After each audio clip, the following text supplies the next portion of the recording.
స్వయాన ఆమె చెప్పింది, ఆ ఆదివాసీ మహిళే చెప్పింది అధికారిని, సాయిరెడ్డి తండ్రి లాంటి వాడు అనని. బుద్ధి ఉండాలి ఎవరికైనా, టెలికాస్ట్ చేసేవాడికి. మనిషి అన్నవాడు మనిషి అయి పుట్టుంటే, కడుపుకి అన్నంగాని తింటా ఉంటే, ఎటువంటి వ్యక్తి కూడా, అటువంటి వ్యక్తులు, మానవత్వం ఉన్నటువంటి వ్యక్తులు ఎవరు కూడా ఇటువంటి విషయాలు టెలికాస్ట్ చేయరు.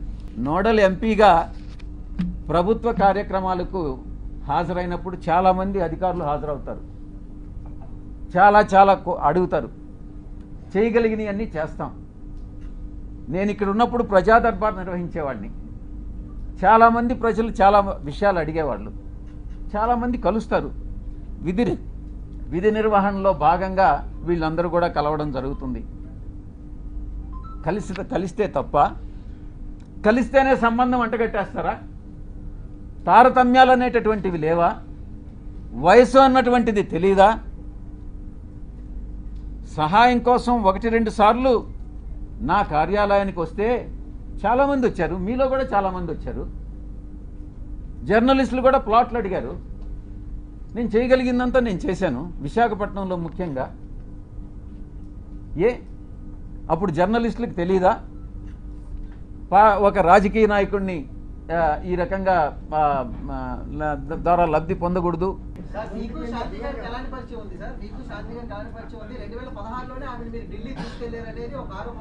నీకు, నీ పేరేంది? ఉదయ్. నీకు నాకు ఏం పరిచయం ఉంది? ఎన్నిసార్లు కలిసాం చెప్పు, నువ్వే చెప్పు.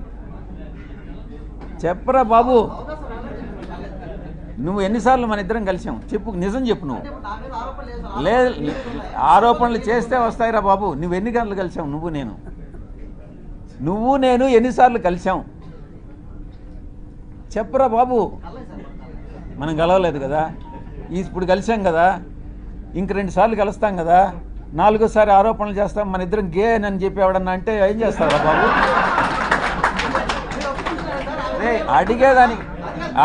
అడిగేదానికి నీకు బుద్ధి ఉండాలా, చెప్పేదానికి నాకు బుద్ధి ఉండాలా. కానీ నెక్స్ట్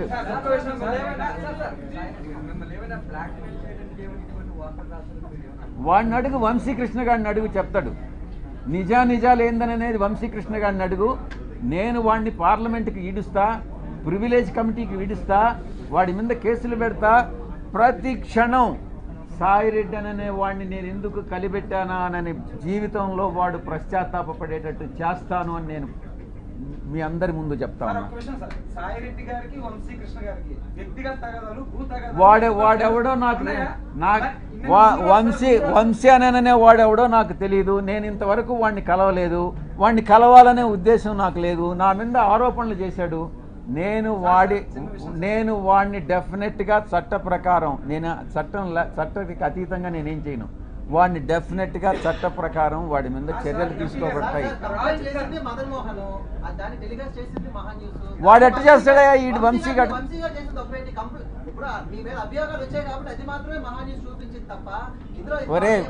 ఒరే ఉదయ్, నిన్ను నేను గే అంటాను, నువ్వేమంటావురా చెప్పు. నేను ఆరోపణ చేశాను నీ మీద.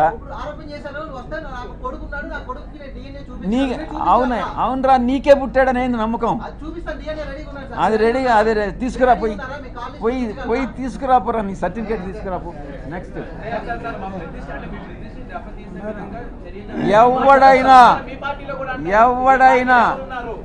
ఎవరైనా మా పార్టీకి చెందిన వాళ్ళైనా, తెలుగుదేశంకి చెందిన వాళ్ళైనా, జనసేనకి చెందిన వాళ్ళైనా, జర్నలిస్టులైనా ఎవరైనా నా ప్రతిష్టకి దెబ్బతీసే విధంగా ప్రవర్తిస్తే వదిలే ప్రసక్తే లేదు అని నేను మీకు సభాముఖంగా చెప్తా ఉన్నా. మరి ఏంటి రోజా పరిస్థితి ఏంటి తమ్ముడు? మాజీ పర్యాటక శాఖ మంత్రి కదా, పర్యటనలు చేసుకుంటా ఉంటది. పర్యటనలో జబర్దస్త్ ఏ ఉండదంటావా?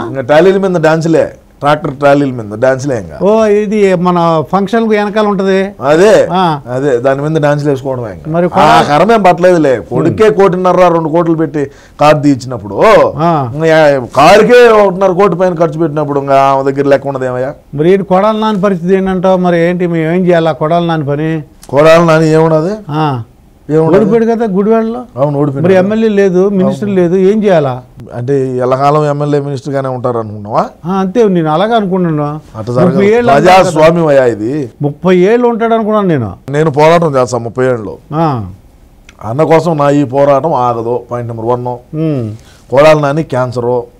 కొడాలి నాని క్యాన్సరా? క్యాన్సర్ బసవ తారకంలో చూపించుకుంటాడు. ఎవరిది? బాలకృష్ణ గారిది. వాళ్ళ తల్లిగారి పేరు మీద బసవ తారకమ్మ క్యాన్సర్ రీసెర్చ్ ఏదో పెట్టినాడు కదా. ఓకే, ఆడికి పోయి చూపించుకుంటాడు. మేము ఎంత తిట్టినప్పటికీ మా బతికేమో మళ్ళా బాలయ్య కాలకాడికి, బాలయ్య పెట్టిన హాస్పిటల్కి పోయి ఆడ ట్రీట్మెంట్ చేసుకుంటా బతున్నాము. అది పరిస్థితి. మొన్నగడ కళ్ళు తిరిగి పడినాడు. సరే నీకు అన్ని ఎందుకయ్యా, నువ్వేదో అడుగు. ఏం వాళ్ళ క్యాన్సర్ వంశీ పోని చెప్పు. వల్లభనేని వంశీ ఏం హైదరాబాద్కి వచ్చేసినాడు కదా. హైదరాబాద్ వచ్చేసాడా?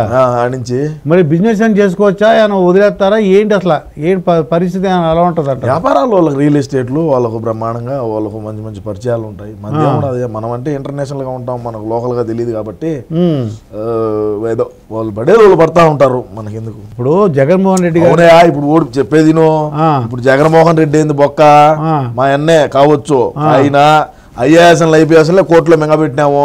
ఈ వల్లభనేని వంశీ అంతా, రోజా అంతా, బొక్క విడుదల రజనీ ఏంది, గుడివాడు గుట్కాగాడి ఏంది, ఏమైతుంది వీళ్ళందరిది? ఐఏఎస్ఎల్ ఐపీఎస్ అని కోర్టు బోన్లు ఎక్కించి నా కొడకలము, తల్లిని చెల్లిని వాడుకొని ఏదలు బడిగా తిప్పిన వాళ్ళము. సినాయన ఈడు మాకు ఎన్నుపోటు పుడుచాడు, ఈడు మాకు ఇదిగా ఉన్నాడు అని చెప్పి గొడ్డలతో నరికిన వాళ్ళము. ఇంకా కొడాలి నాని ఏంది, వల్లభనేని వంశీ ఏంది బొక్క ఏందంట? ఇప్పుడు గొడ్డలు అన్నావు కదా, మరి గొడ్డలు అంటే ఎన్నాళ్ళు సీఎం గా ఉన్నందుకు జగన్మోహన్ రెడ్డి గారు పర్లేదు. ఇప్పుడు మరి దిగిపోయారు, ఏమవుతుంటారు గొడ్డల పోటు? ఏమైతే ఏమవుతుంది? సిబిఐ విషయాన్ని పిలుస్తుంది, పోతాము అన్నా పోతాడు, వదినా పోతుంది. తేడా జరిగితే లోపల మింగుతారు. ఏందంట 16 నెలలు ఉన్నాం, ఏమవుతుంది? ఇంకా మేమేం చూడడం చేయాల, మాకు తెలియజేయాల. 10వ తరగతిలోనే పేపర్ లీకేజ్లో జైలుకి పోయి నా కొడుకులో మేము జైలు ఏంటి? అది మాకు అత్తగారిలతో పాటే సమానం, ఏం కాదు మాకు. మా రాయలసీమలో నీ మీద ఎన్ని కేసులు ఉంటే నువ్వు అంత మగోడివి. ఏ ఊరు మీద? మాదా కాకినాడ. మీ గోదావరి జిల్లాలో ఉచ్చబోసుకుంటారు పోలీసు వాళ్ళన్నా, జైలు కేసులన్నా. నిజమే, మాకు ఇంటికి ముక్కతో సమానం. ఇది ఇంటికి ముక్క. అన్న మీద ఎన్ని కేసులు ఉన్నాయి? ఏమైంది? ఏం పెరిగినారా? సీఎం గా ఉన్నారు కాబట్టి రాలేదు. మరి సీఎం దిగిపోతున్నాడు కదా, ఆల్రెడీ రాజీనామా రాసి ఇచ్చినాడయా. సిబిఐ కేసులు అన్ని ఏమవుతాయని. ఏమైనా కానీ 16 నెలలు జైల్లో ఉన్నాము, ఇంకొక 16 నెలలు ఉంటాం అవసరం అయితే. అంటే అలవాటేనంటావు ఇవి? అదే వారిని 10వ తరగతిలోనే జైలుకి పోయిన వచ్చిన వాళ్ళమయ్యా. మళ్ళీ ఒకసారి బాలకృష్ణ అభిమాన సంఘం కడప టౌన్ ప్రెసిడెంట్ గా పనిచేసినప్పుడు ఏదో సినిమాలో కూడా ఎవరో గొడవ అయితే అప్పుడు కూడా 2 రోజులు కేసులో ఉండొచ్చాడు. వైసీపీ నాయకులకి బుద్ధి లేదు. బుద్ధి ఉంటే బుద్ధి వస్తుంది వాళ్ళకి. కొడాలి నానికి కానీ, పేరు నానికి కానీ, వల్లభనేని వంశీకి కానీ, ఇక్కడ చూస్తే మా నెల్లూరు గాడిద అనిల్ కుమార్ యాదవ్ కానీ, బొత్స సత్యనారాయణ కానీ, అదే చేసినాడు ఆయనకి కానీ, ఎవరికి కూడా ఏ రోజుడికి బుద్ధి రాదు, బుద్ధి లేదు. వాళ్ళు బుద్ధి నేర్చుకోరు. బుద్ధి ఉన్నవాడెవడు వైఎస్ జగన్మోహన్ రెడ్డి ప్రభుత్వంలో ఉండడం.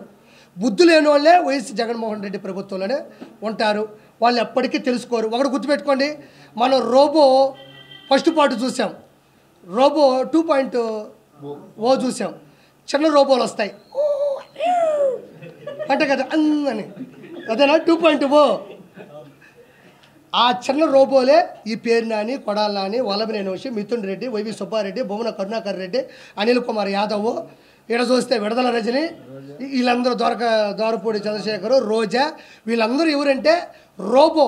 పెద్ద రజనీకాంత్కి చిన్నవి ఉంటాయి చూడు, వీళ్ళందరూ. మీ ఇంట్లో కమ్ముడు మరి రూము బెడ్రూమ్ ఎలా ఉంటుంది మాకు తెలియదు కానీ సార్, మరి ఒక రిషికొండ మీద 500 కోట్లు పెట్టి కట్టారటండి. అది చాలా దారుణ. ప్రజల సొమ్ము, అది ప్రజల సొమ్ము. ఎందుకు అట్లా చేయాలి? దేనికోసం కట్టారండి? అంటే మళ్ళీ నేనే ముఖ్యమంత్రి అవుతాను, నాకు ముఖ్యమంత్రిగా ఇల్లు ఉంటుంది కట్టారు. అది ఏం కడుతున్నారు అని అడిగితే రకరకాలు చెప్పారు. ఏదో స్టేట్ గెస్ట్ హౌస్ కడుతున్నాను కొంతసారి, టూరిజం వాళ్ళకి ఇవ్వటం కోసం ఇవ్వటం, అన్ని రకరకాలుగా వెళ్ళారు. ఎవరిని అక్కడికి వెళ్ళడం చూడండి వాళ్ళ. ఇప్పుడు గవర్నమెంట్ మారిన తర్వాత ప్రశ్న తీసుకొని గంటా శ్రీనివాసరావు గారు వెళ్ళి ఇది బయట పెడితే అప్పుడు అన్ని బయటపడి. అవునండి. ఎంతంత ఖరీదు, ఎంత ఎవరి డబ్బు? మీ సొంత డబ్బుతో మీరు కట్టించుకోండి దాను. మీ సొంత డబ్బు కాదు, ప్రజల డబ్బుతో మీరే కట్టి అంత ప్రజాధనం ఎట్లా వేస్ట్ చేస్తారు? ముందేమో దాని పగల కొట్టేశారు ప్రజావేదికని. ఇప్పుడేమో ప్రజల ధనంతోనేమో 1000 కోట్లు, 100 కోట్లు, 600 కోట్లు, 700 కోట్లతో కట్టారు. ఎవరి కోసం దేనికి కట్టాడు? మనందరం మనంటే వాళ్ళందరూ ట్యాక్సీలు ఎందుకు కడుతున్నామండి?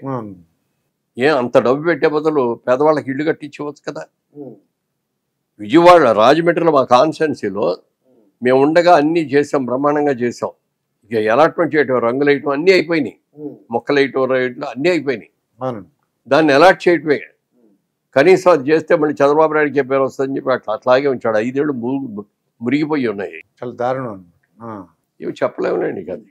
ఎందుకంటే మీరు సంక్షేమం ఎక్కువ చేశారు కాదని అన్నాం, కానీ సంక్షేమంతో పాటు అభివృద్ధి కూడా ఉండాలి సమానంగా.